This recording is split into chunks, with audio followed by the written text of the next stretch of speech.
नमस्कार, मैं हूं आपके साथ प्रिया तिवारी और आप देख रहे हैं केकेडी न्यूज। नजर डालते हैं रूस और यूक्रेन हमले से जुड़ी बड़ी खबरों पर। तो यूक्रेन में जारी जंग के बीच दुनिया के कई देशों और अंतर्राष्ट्रीय संगठनों ने पहले ही रूस पर कई बड़े प्रतिबंध लगाए हैं और इस बीच टेक कंपनियां भी यूक्रेन पर हमले के खिलाफ रूस पर शिकंजा कसती हुई दिख रही हैं। रूसी सैनिकों की ओर से यूक्रेन में किए जा रहे हमले के बीच एप्पल कंपनी ने रूस में सभी प्रोडक्ट्स की बिक्री पर रोक लगाने की घोषणा की है। अमेरिका समेत कई पश्चिम देशों की सरकारों और बड़ी कंपनियों ने यूक्रेन पर हमले के खिलाफ अंतर्राष्ट्रीय स्तर पर आलोचना की है और साथ ही रूस को कई मोर्चे पर अलग थलग करने की भी कोशिशें की जा रही हैं। बैंकिंग, खेल से लेकर वोडका तक पर कई देशों ने और संगठनों ने बैन लगाए हैं। दुनिया की नामी टेक कंपनी एप्पल की ओर से बयान में यह कहा गया है कि उन्होंने रूस में सभी प्रोडक्ट्स की सेल पर रोक लगा दी है। पिछले हफ्ते हमने देश में सेल्स चैनल में सभी निर्यात रोक दिए। आईफोन निर्माता कंपनी ने भी यह घोषणा की है कि एप्पल पे और अन्य सेवाओं को सीमित कर दिया गया है। एप्पल ने रूस के न्यूज ऐप्स आल्टी और स्पुतनिक को अपने ऐप स्टोर से भी हटा दिया है। वहीं रूस के स्वामित्व वाली मीडिया आल्टी और स्पुतनिक समाचार अब रूस के बाहर डाउनलोड के लिए उपलब्ध नहीं है। एप्पल की ओर से उठाए गए फैसले के बाद माइखाइलो फेडोरोव ने इस बारे में ट्वीट कर जानकारी दी।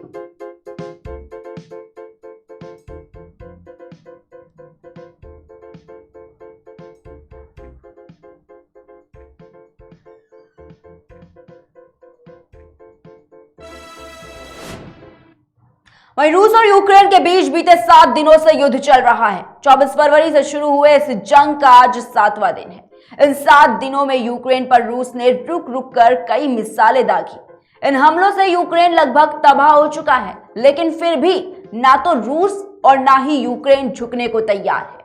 हालांकि कल बेलारूस में दोनों देशों की बातचीत हुई, लेकिन इस समस्या का कोई समाधान नहीं निकल पाया। रूसी सेना फिलहाल यूक्रेन के कई जगहों पर धमाके कर चुकी है। वहीं यूक्रेन की राजधानी कीव पर हमला होते ही देश के कई शहरों में अलर्ट जारी कर दिया गया है। शहरों में सायरन बजने लगे। वहां रहने वाली जनता खुद को और परिवार को बचाने के लिए बंकरों में छुपने पर मजबूर हो गए। कई लोगों ने धमाकों से खुद को बचाने के लिए रेलवे स्टेशन का शरण लिया है। यूक्रेन लगभग तबाह हो चुका है। 7 दिनों से हो रहे मिसाइल हमलों में हजारों लोगों की जान गई, तो वहीं कई घायल भी हुए हैं। दूसरी तरफ यूक्रेन में पड़ रही ठंड परेशानी को और ज्यादा बढ़ा रही है। दरअसल यूक्रेन में फिलहाल तापमान 0 से 3 डिग्री नीचे है। यूक्रेन में बन रही स्थिति को देखते हुए बड़ी संख्या में लोगों का पलायन हो रहा है। 5 लाख से ज्यादा लोग यूरोपीय संघ के देशों या फिर किसी और देश में शरण ले चुके हैं।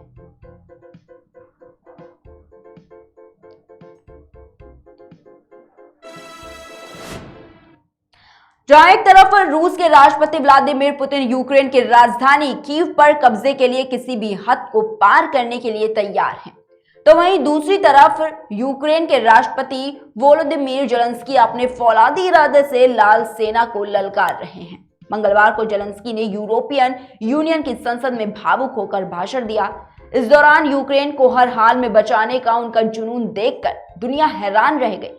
अपने भावुक भाषण में वोलोदिमीर जेलेंस्की ने यह कहा कि मेरे देश में जो हो रहा है वो थोपी गई एक त्रासदी है। हमें कोई भी तोड़ नहीं सकता क्योंकि हम यूक्रेनियन हैं। जेलेंस्की कीव में यूक्रेनी भाषा में बोल रहे थे और उनके भाषण का लाइव ट्रांसलेशन हो रहा था। जब उन्होंने बच्चों को बचाने की बात कही तो ट्रांसलेटर का गला रुंध गया और वो रो पड़े। इससे कुछ देर भाषण रुक रहा और बताना चाहेंगे कि ऐसा एक बार नहीं 3 बार हुआ।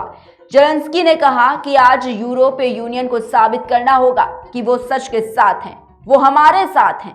जेलेंस्की ने अपने भाषण में पुतिन को युद्ध अपराधी बताया है। व्लादिमीर जेलेंस्की ने भाषण खत्म होने पर मुट्ठी बांधकर यूक्रेन को बचाने के अपने अटल संकल्प का संदेश भी दिया और इसके बाद यूके के सभी सांसद करीब 5 मिनट तक खड़े होकर तालियां बजाते रहे।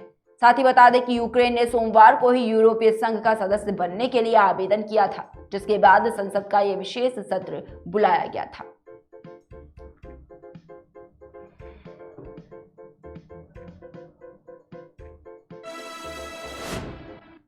वहीं रूस और यूक्रेन युद्ध का आज 7वां दिन है और दोनों ही देश अपनी अस्मिता को बचाने की जिद में झुकने को तैयार नहीं है। लेकिन इस युद्ध में पिस रही यूक्रेन की आम जनता का दर्द किसी को दिख नहीं रहा है। यूक्रेन में इन दिनों रूस से युद्ध चल रहा है और राजधानी कीव पर रूस का कब्जा करने का इरादा है और इस जंग ने अब रूसी सैनिकों के हमले का शिकार रिहायशी इलाके भी हो रहे हैं।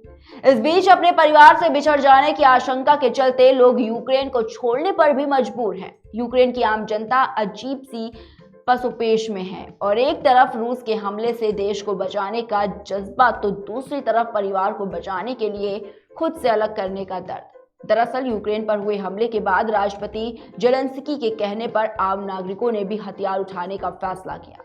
उसमें से पावलो भी एक है जो देश की रक्षा के लिए खुद भी युद्ध लड़ने के लिए तैयार है।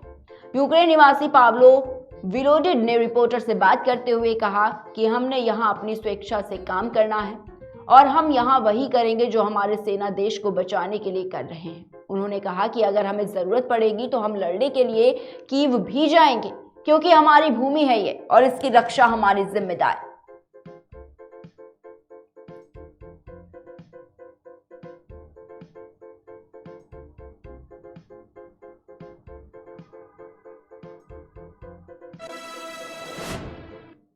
वहीं रूस की ओर से यूक्रेन पर हमले और तेज कर दिए गए हैं। रूसी सैनिक लगातार यूक्रेन के सैन्य ठिकानों को निशाना बना रहे हैं। हमले में भारी संख्या में आम नागरिकों की जानें गई हैं।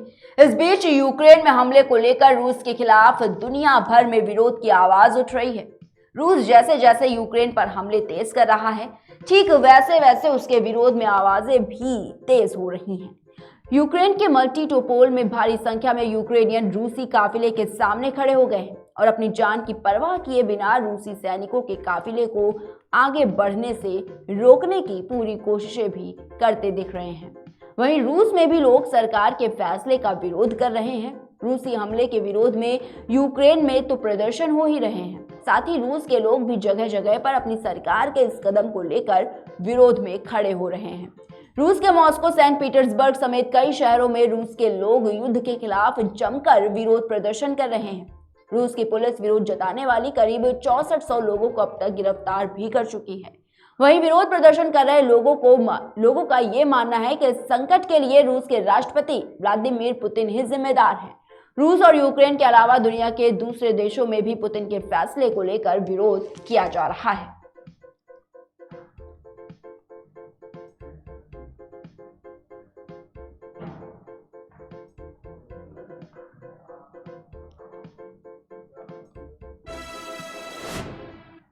फिलहाल के लिए इतना ही। देश और दुनिया की तमाम बड़ी खबरों को देखने के लिए देखते रहिए केकेडी न्यूज।